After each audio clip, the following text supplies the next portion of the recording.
First of all, it's really an honor to be present here and represent Carmeuse in the IFAMA seminar.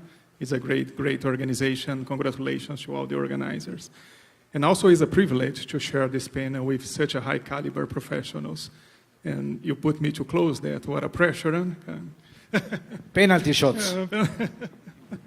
Well, I want to talk today about chemistry, right, and the power that can drive the innovation and changes in the agro-business. So I will split my presentation in 3 pieces. I will do a quick intro of myself and Carmeuse, maybe different from Nestlé. Carmeuse is not a common name to most of you, so I will show a little bit about our company, and then invite you to a reflection on the innovation and the stage of our industry, and then show some examples of our new technologies that are being launched to the market. So first, a little bit about me. I'm a chemical professional, as Tony said, with 25 years experience in the chemical industry. As a disclaimer, I should say I started my professional life with 10 years old, so that's why the 25. Joke aside, right? But as Tony said, right, I came from a different background. I was serving on the chemical industry, different industries, recently mainly mining. But it's very interesting to see the similarities of the challenges and maybe a little bit of the bad reputation that industries like the agro and mining have, which is obviously completely misleading. And we have a responsibility to clarify that, right, obviously. Now a little bit about Carmeuse. Carmeuse is a young company, someone said a young startup founded in 1860, so over 160 years in Belgium, right, is a private-owned Belgian company, which is evolving from being a lime and limestone producer, right, and supplier to really a solutions and supplier, right? So we are in the middle of this journey.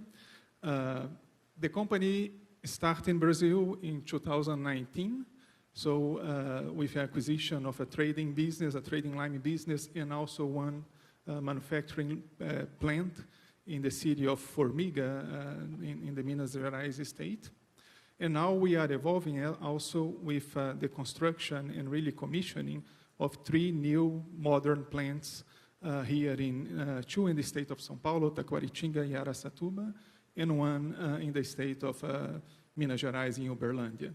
Obviously, those new assets are driven by the demand of the agro-business, and we believe we will have the capacity to respond and supply. Additional to the capacity on the industrial capacity that we are heavily investing on, we also have spent a lot of effort and time in a technology hub that we built recently, and where we have a lot of a very qualified team of researchers and technical professionals really driving to find solutions for well-identified unmet needs of the industry. Professor Alan, I think you refer to this as innovation theater when we do research without a purpose, right, or without really understanding what is the problem we are trying to solve. And at Carmeuse, we are very responsible with that. Right? We try to make sure that all the efforts are being targeted to a well-identified need. Right? And we have identified several of those needs and have a very robust pipeline of projects and products that we will be developing in the near future. And I will prove my point in the end of this presentation with 3 examples of that. So in a nutshell, Carmeuse is evolving from being a limestone company to more of a solutions and service provider.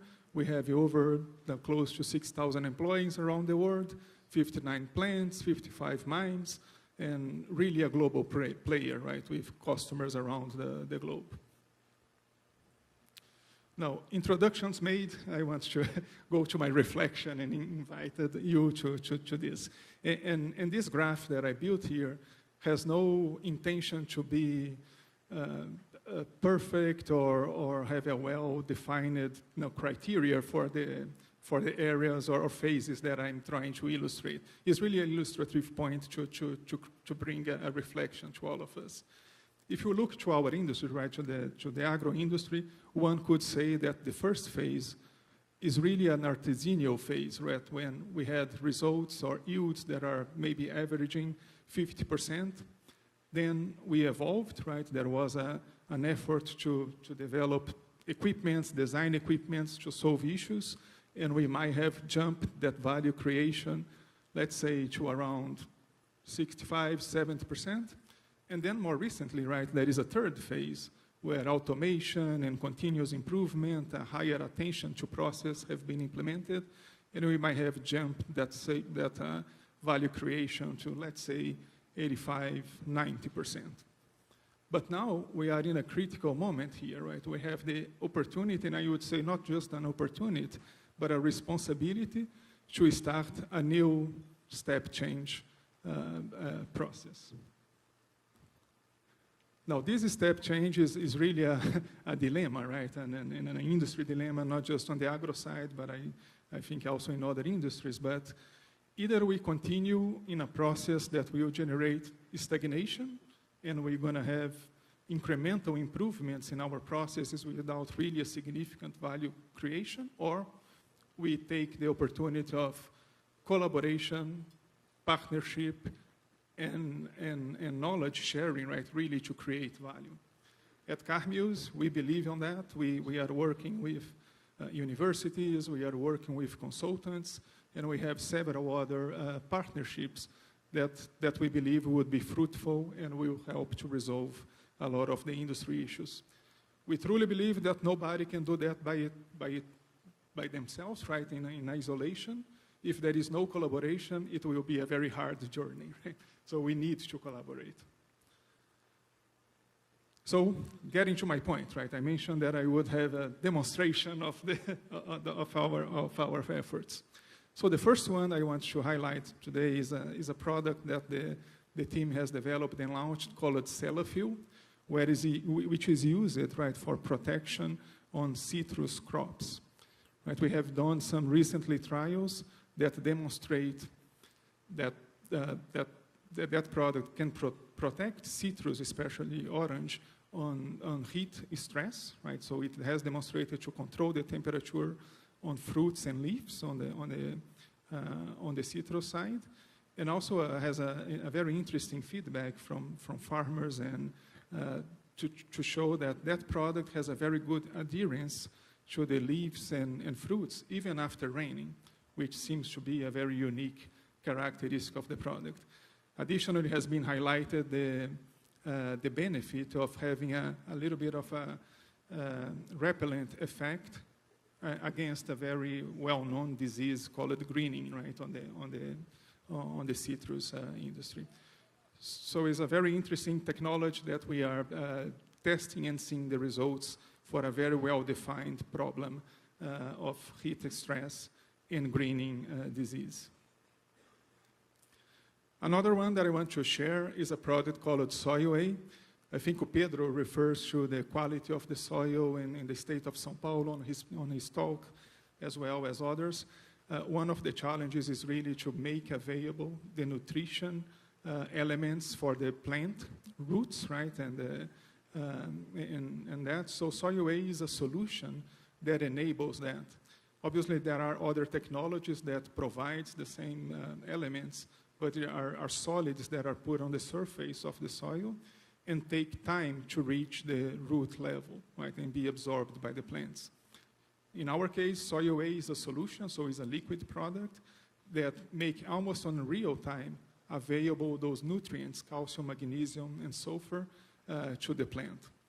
So we obviously see the gaps and deficits of nutrition on the soil, and this is a technology that comes to address that issue. Another benefit we have seen, especially on the sugarcane side, that has been mentioned to us, is the benefit of the handling of the product as a liquid product and for direct application can eliminate a number of unity operations and simplify the process for the producers. So last but not least, right, I want to talk also about a technology called Neutramol. Neutramol is a product that we spend a lot of time and effort on the research team in understanding the particle size, superficial areas, and impact on rheology to really develop a high quality and purity product that is stable up to concentrations of 40%. So this is a product that is being used in a number of different industries, but here on the agro side, on the sugar cane mills, to treat the sugar juice and other stages of the product, but also with this great benefit of even on a safety and sustainability standpoint, avoiding exposures of employees to prepare a chemical product like the milk of lime, which with the traditional lime, which is a little bit tricky, and we have seen accidents on that. So as a ready-to-use product is also a great benefit for the industry. So in a nutshell, I hope to be able to demonstrate that we at Carmills, we are very worried about understanding the dynamics of the industry, understanding unmet needs, really identifying those, and trying to develop solutions that are robust against those issues. Thank you, Ricardo. Thank you very much. I have a question. Yes. Just going back to the second thing that you have in calcium, magnesium, and sulfur. I mean, you know, calcium is very lazy, moving around in the soil and even in the plant. I mean, that goes from soil scientists to plant physiologists.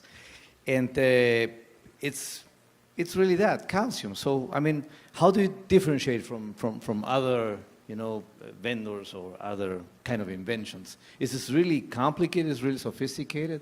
That will be one question. And the other one will be, I mean, you're a mining guy. Those guys are a mining company. I saw those pictures, okay? Why now spin-off on some little different thing? You're, I mean, transporting water everywhere with calcium and with your solutions. It's not that I'm going against it. I'm just saying, why somebody that has already a well-established 55 plants of mining all over the world decides to, I mean, sell a bunch of liters of calcium? Yes, no, I will start with that one and then go to the other one. So Carmills, the strategy really is, as I said, is a transformation from being a commodity supplier, right, a lime and limestone world leader. Actually, we are a world leader on those products, but really to transition more to a solution service model. And we see in the agro side, right, needs and clear unmet needs, as I mentioned before, that our technologies and our chemistry, we believe, can have a big impact. Yeah, but I mean, I need to interrupt you here. The thing is, out of the mindset of the management skills, you have people that know about the stuff that you were talking. Mm-hmm. Why would they now have other problems for 2% of their revenue? That's what I'm saying. Well, not to be 2% of the revenue on at least on this region. Okay, is really what we are in our plan and strategy is really what is going to be driving our growth. So this is really growing much larger than we expect today. Definitely so. We believe it's really growing much faster, at least for us as a company. We do see on the more traditional applications growth as well, but not on the same pace. Here is a much stronger growth. And I guess, as I mentioned, based on our belief of those products and technologies being of a great impact to very clear needs that tend to be even more aggravated with time. Well, thank you so much, Ricardo Capanema.